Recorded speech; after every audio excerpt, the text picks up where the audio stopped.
The first issue is what is a word. So, let us try to see the nature of word according to Dharmakirti. We say that we utter and hear words, but do we hear or utter words? When we say I utter a word, we actually utter one phoneme at one moment, but a word being a series of phonemes does not exist at any given point of time. Hence, a word like any other series, that is santana, is a mental construct. Similarly, when I hear a word, I do not hear a word, but one phoneme at a time, that is at one moment. I hear one phoneme after the other, but no word as a whole. Now, Dharmakirti agrees that phonemes are real, but as he points out, they are not meaning bearing units. On the other hand, words, sentences, etc., which are supposed to be meaning bearing units, are not real, they are mentally constructed by us. So, one of the implications of this discussion is that the distinction between word as a type and word as a token will not be ontological, but logical, because not only a word as a type is a mental construct, but even when word is considered as a token, it is still a mental construct and not a tangible, identifiable, uniform, particular.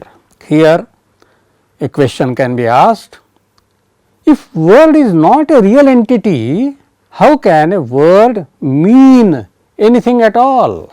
That is, how can it generate cognition of meaning in the mind of the listener at all? Similarly, how is a word uttered by a speaker who has some meaning in mind? Dharmakirti understands speaker and listener as two different series of mind body complexes and explain this phenomenon in terms of a causal series of sound producing intentional cognitions arising in the speaker and causal series of sound cognitions generating cumulative memories in the listener. So, here the order of the letters, order of the phonemes becomes important. Dharmakirti explains the order in which the word saraha is uttered and heard. The speaker has intention to utter the word, that is vivaksha. It generates the utterance of the letter.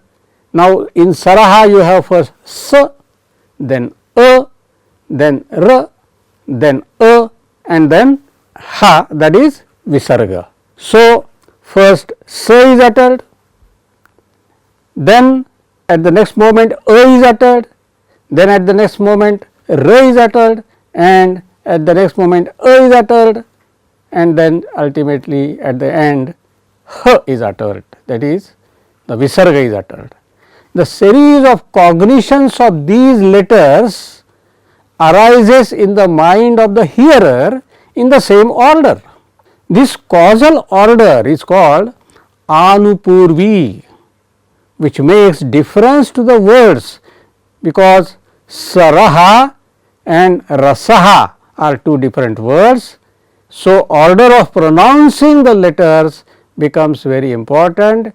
In the same order, the listener also hears the phonemes, and then he can hear the same word and not a different word. So, for example, saraha means lake, rasaha means taste. So, if the order in utterance and hearing is not the same, there would be confusion in understanding the meaning. Dharmakirti's explanation here would resemble Nyaya explanation, because both sounds and cognitions are momentary for both. Of course, there will also be some important differences, but we will not go into that. Now, let us consider the word meaning and word meaning relation according to Dharmakirti.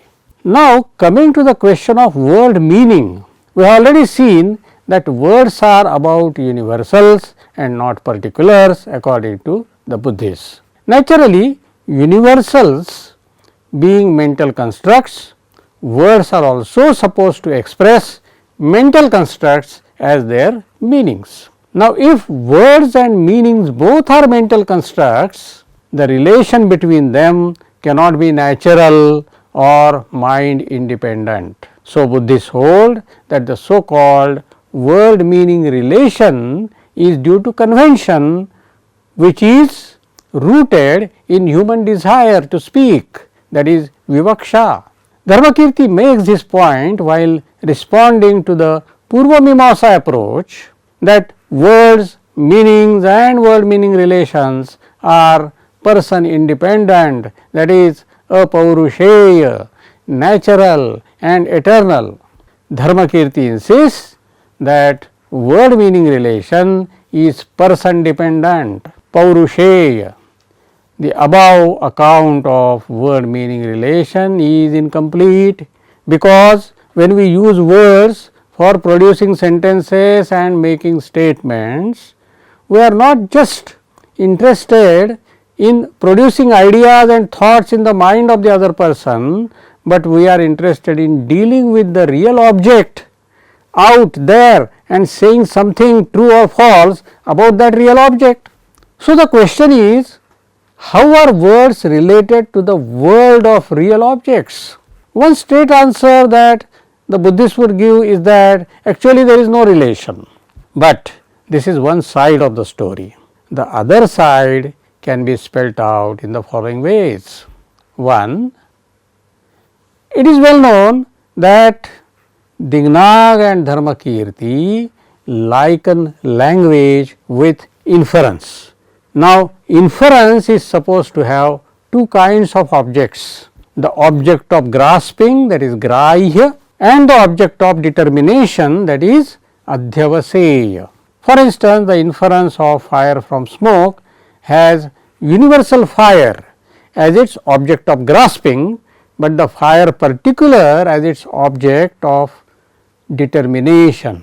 This is how inference can be about real object in the world and prove to be a form of knowledge. Similarly, the use of language expressions which lead to the knowledge of some facts can be said to have two types of objects, like the inference of fire from smoke. The statement made by a speaker, say there is fire on the mountain, expresses the idea of fire on the mountain and also leads the listener to the particular fire on the particular mountain. If we grant that like inference, language too can have two types of objects, grahya and adhyavaseya, direct object and indirect object, then this will lead, I suggest, to something like a two meaning theory comparable with sense reference dichotomy of Gottlob Frege. The differences between the two accounts